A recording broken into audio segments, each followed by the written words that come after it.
Funding for the Hinckley Report is made possible in part by Merit Medical and by contributions to PBS Utah from viewers like you. Thank you. Tonight on the Hinckley Report, our expert panelists dive into the state of our elections. What makes an election secure? How much confidence do Utahns have in the power of their vote? And what does recent turnout tell us about voter engagement?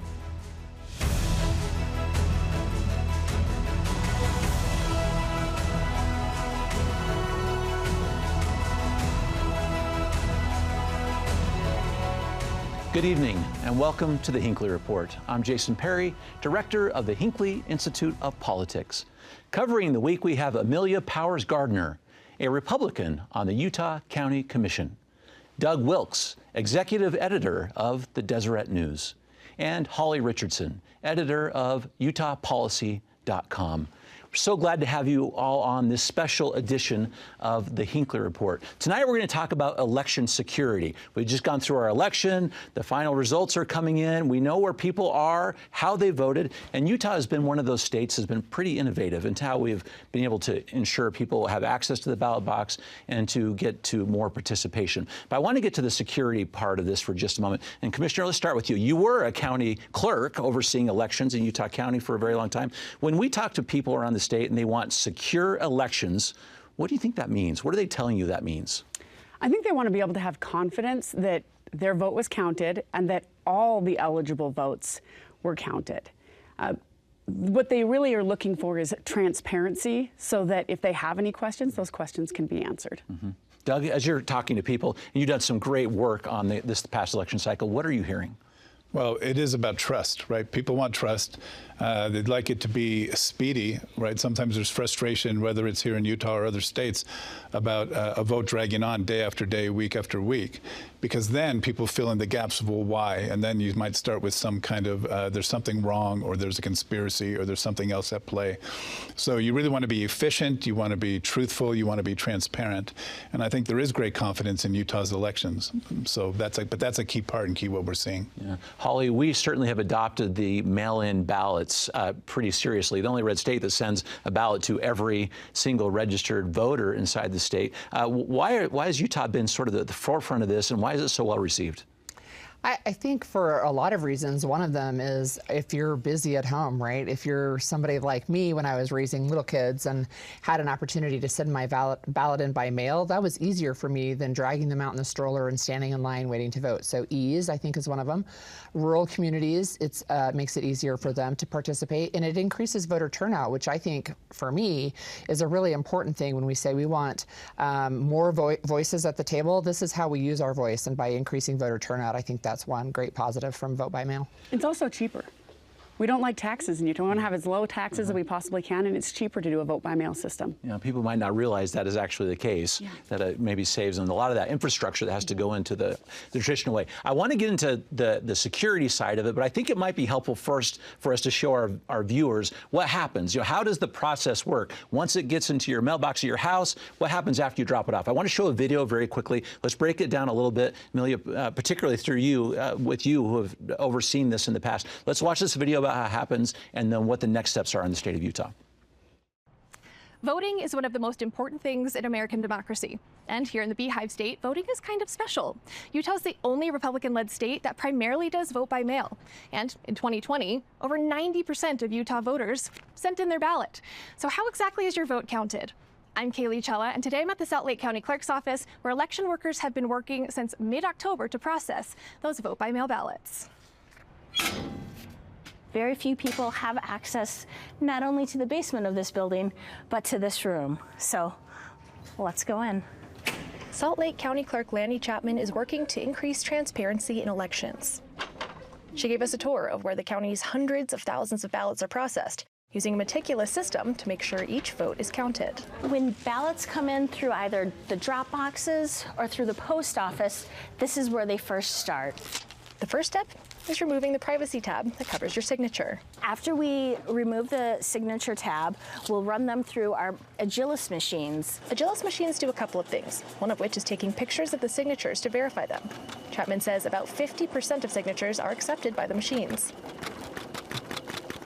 Upstairs in her main office, Chapman and her team worked to verify the rest. We'll look at the driver's license signature, the first time they registered to vote, when they changed their party affiliation, prior affidavits. So we have a multitude of signatures that we can verify it against. Our audio engineer, Nathan, gave permission for her to analyze his signature on camera. So it looks like the way that you start your name here, and you go down, up around to this large... It's a T. Okay.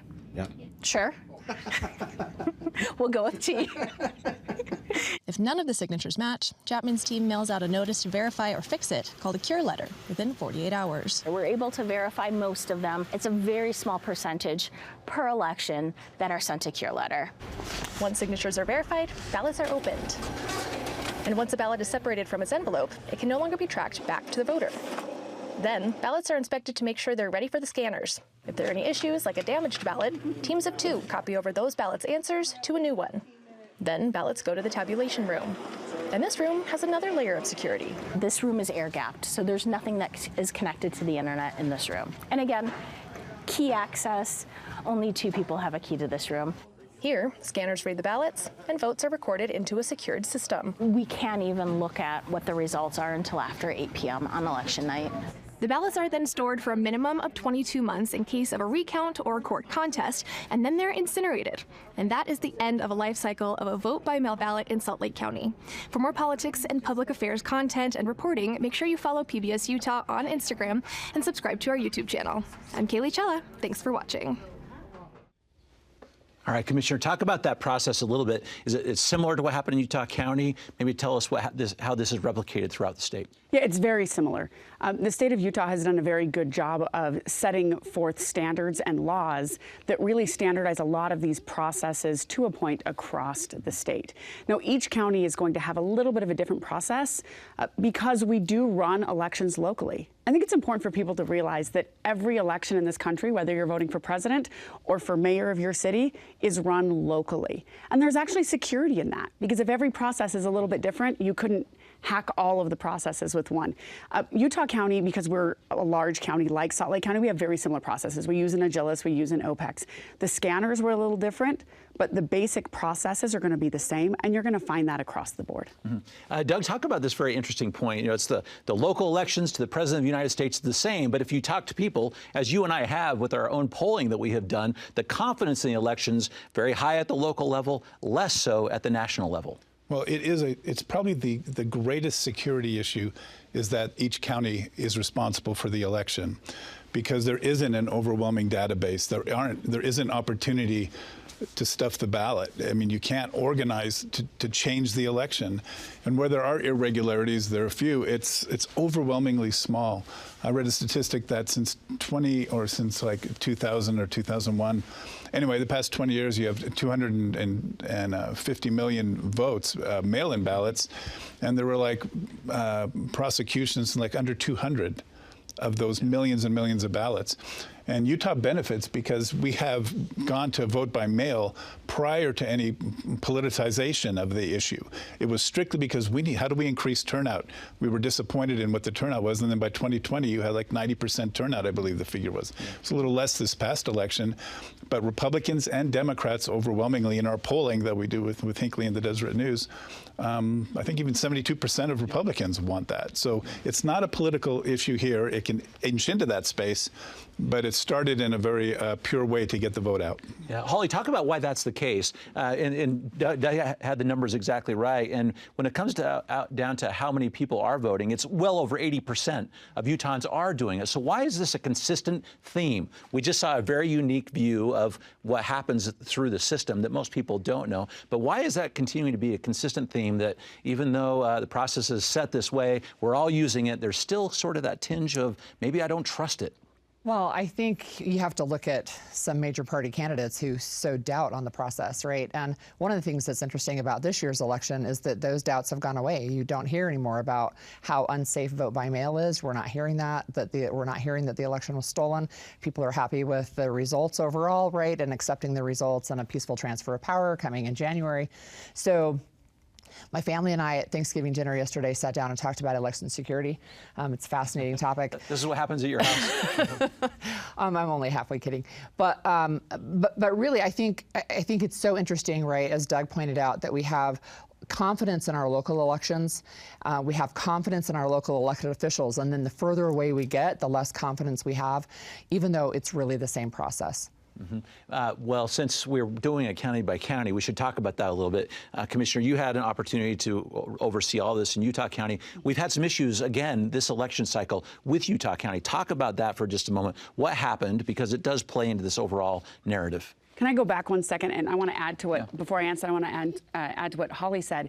Utah was 49th out of 50 states for female voter participation. We did not have women voting at a high level in Utah until we instituted vote by mail. We now come in anywhere between around 26th. So we're right in the middle, almost right in the middle for eligible female voter participation. Vote by mail is the deciding factor in that. Yeah, what changed? Why do you think that's the case? It's really hard for moms to stand in line to vote. It's really hard for moms to stand in line to vote. And I know that you'll have moms out there that say, well, I vote every election. Well, so do I, and so did my mother. But not all moms have the ability to wrangle 3 children or whatever the case may be. So in Utah, one of the main reasons that our voter participation has gone up so much, but I, as the first woman to serve as the Utah County Clerk, and now the first woman to serve as Utah County Commissioner, I have 6 children. Moms' voices matter. And I think that that's one reason Utahns like this so much is because it allows all Utahns equal access to the ballot. Great point. So, okay, Utah County. Utah County. It was a rough year. I kind of feel like I have whiplash. It was rough, and then I ran for office, and then we won some national awards, and it was rough again this year. Utah County was the clerk's office was unprepared for an election of this size. We didn't have the highest voter turnout. When I ran the presidential election, we had, as you said, almost 90%. It was just over 89% in my county. Lower voter turnout, but the difference was that the office was not as prepared doing what I like to call the boring things, but the boring things that matter, right? Projecting how many voters we're going to have, making sure you have enough for people to show up at the polls, looking at historical factors like the 2020 presidential election. Had the preparation been the same, we would have been fine.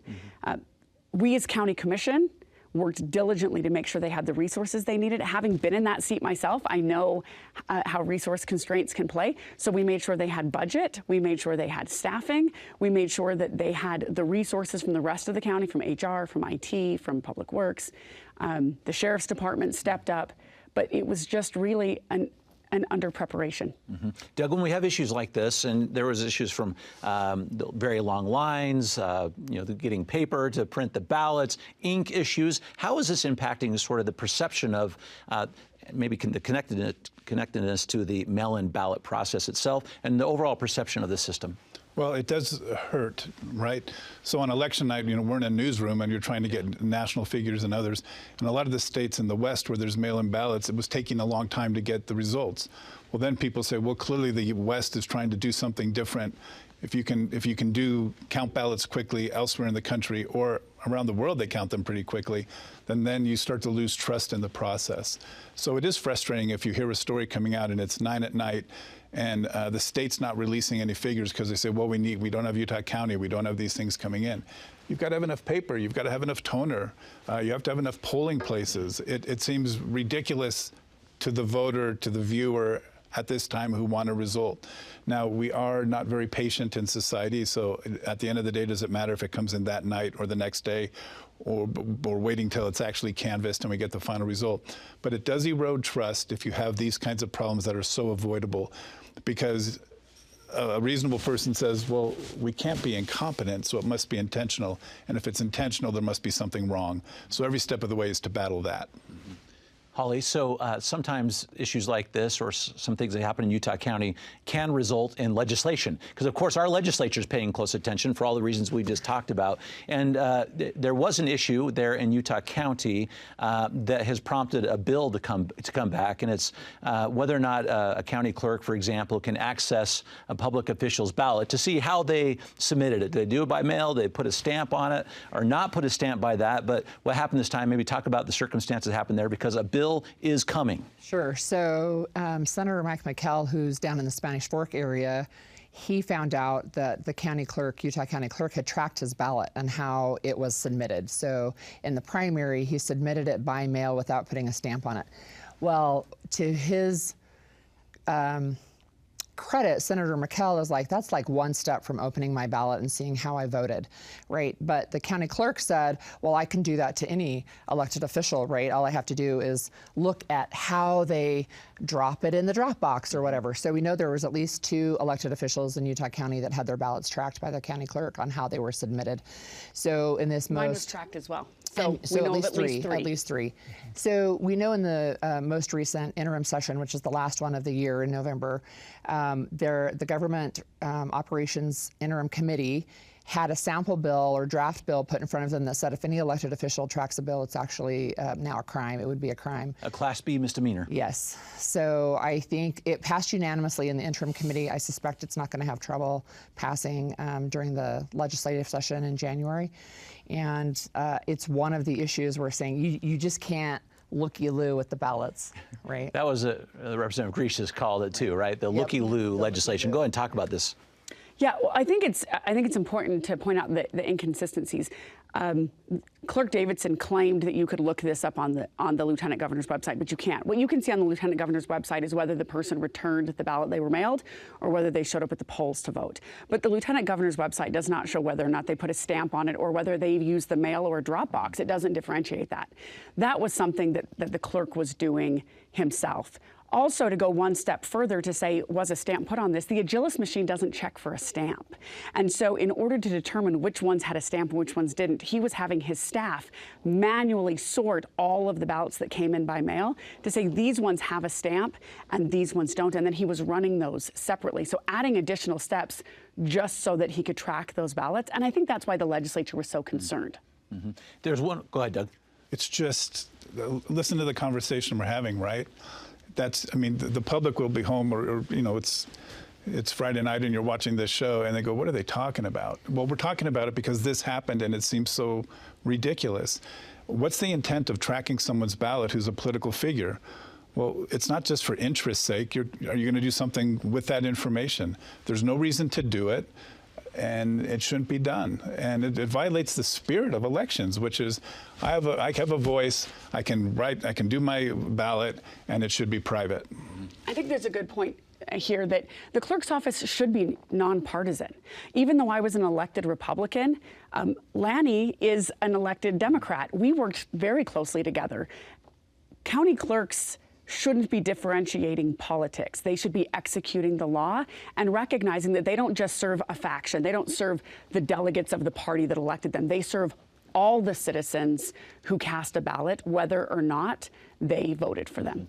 2 more things that might come up with our legislature. Doug, since you got to this conversation about people do want the results quickly, and mail-in ballots do help us to get that, but there's a lingering question with bills that we may see again about whether or not we should wait for those postmarked ballots. Like maybe we should just count those. The ones we have on election night, those are the ones we count, as opposed to you mailed it before the election night, which is the current law, but they keep wanting to change, well, some are wanting to change that a little bit with the legislature. Does that impact the process at all, or people's ability to have their vote counted?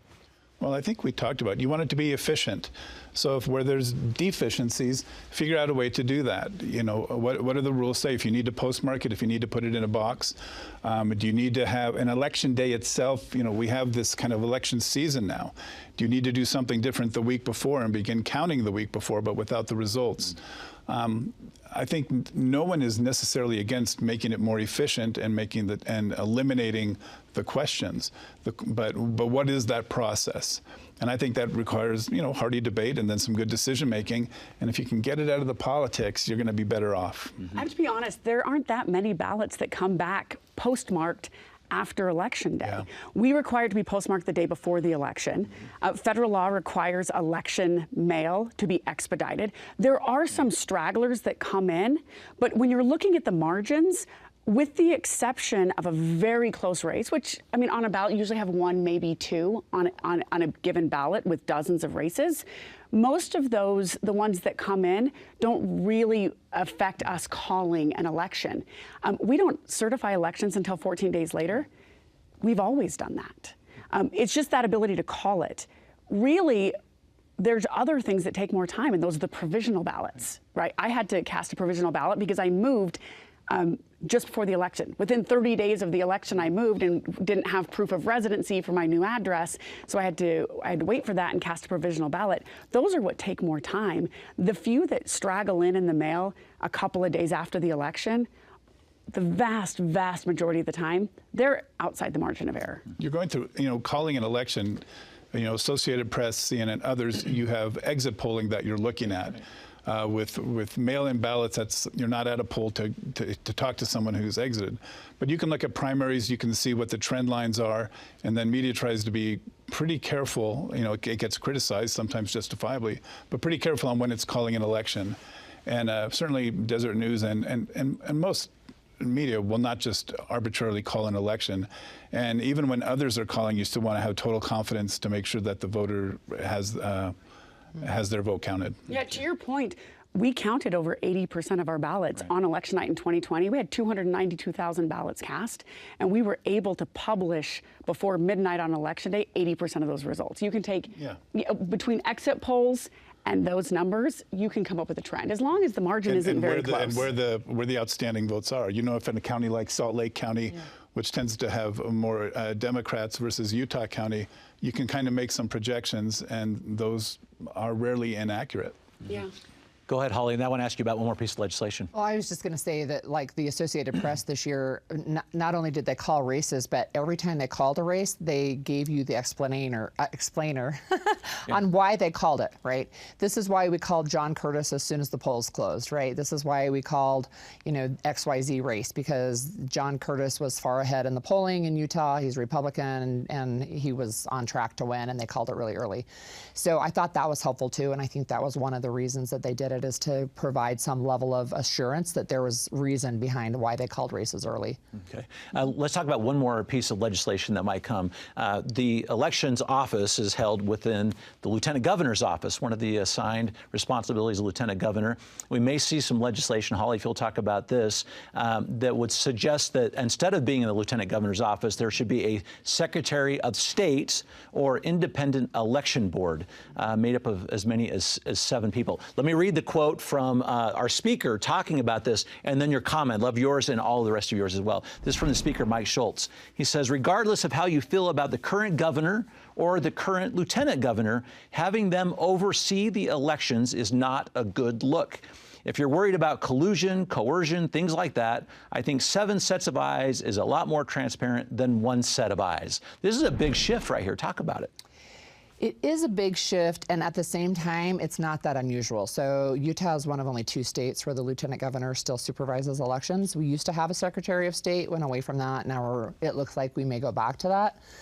I think Speaker Schultz maybe oversells the point of collusion. I don't think there was collusion. I think our elections are safe and secure, right? And I personally think it's a little bit of a poke in the eye to the executive branch from the legislature, but I think that there's really high chances of that bill passing and making election reform that way, pulling it out from under the lieutenant governor. Doug? What's the problem you're trying to solve? Is there a perception problem and you want to be more transparent because you want to make sure the public has just a greater measure of confidence? Or do you actually think there's been problems since we became a state in Utah with our elections? They've been secure. Where is the issue? Has it changed a race? The greater conversation is on the caucus system and the convention system and who gets to run. And that becomes, something that'll also rise up. But this debate is probably worth having, given that Utah seems to be a bit of an outlier with where we are. But there are other issues, I think, that might be more important than that one. Mm-hmm. Commissioner, please, your take. Yeah, I think it's the question that Doug asked is what problem you're trying to solve is very poignant. When legislators have come and asked me about this, and they say, well, I don't think it's right that the lieutenant governor oversees her own election, I asked them a couple of questions. Question number 1, how many ballots does the lieutenant governor's office count? Mm-hmm. The answer is 0. They don't actually oversee the election. All they do is ensure that the county clerks are following the law. That wouldn't change with the Secretary of State. The second thing I ask is, do you feel comfortable with your county clerk and do you trust your county clerk? And they say yes. And I say, great, they count their own ballots. They are elected, and they actually count the ballots for the election in which they are elected. But none of this legislation addresses that. I think this is really more of a perception issue. If you look at, you're right, we only have 2 states where the lieutenant governor oversees elections. There's only 8 states where the Secretary of State is appointed. In 80%, in 40 of the states in this nation, the Secretary of State is elected and then oversees the election. So I think that if we want to shift to a Secretary of State, I'm not opposed to that, but I don't think it's solving the problem they think it's solving. Holly, go ahead. Yeah, I just agree with that. And to Doug's point, I think there will be also legislation on the caucus convention system. I've heard rumors of bills coming from both sides, both to strengthen the caucus convention system and to strengthen the signature gathering process. We'll see how that plays out on the Hill. But we're going to see, I think, a lot of election bills this year. Doug, just the final point here is just one thing you can think of we can do in the state of Utah to really increase the confidence in the system in our last 15 or 20 seconds. Just get rid of all the money. Money and power are corrupting. That's too big of a topic. But where you can streamline it, get confidence. I think Utah's an extremely well-run state. I mean, I'm a member of the media. But look at the data, look at the facts, and it's a very well-run state with good leadership. And yeah, debate the issues and then make a good choice. Very good. Happy last comment. Thank you so much for your insights this evening. And thank you for watching the Hinckley Report. This show is also available as a podcast on pbsutah.org, YouTube, or wherever you get your podcasts. Thank you for being with us. We'll see you next week. Funding for the Hinckley Report is made possible in part by Merit Medical and by contributions to PBS Utah from viewers like you. Thank you.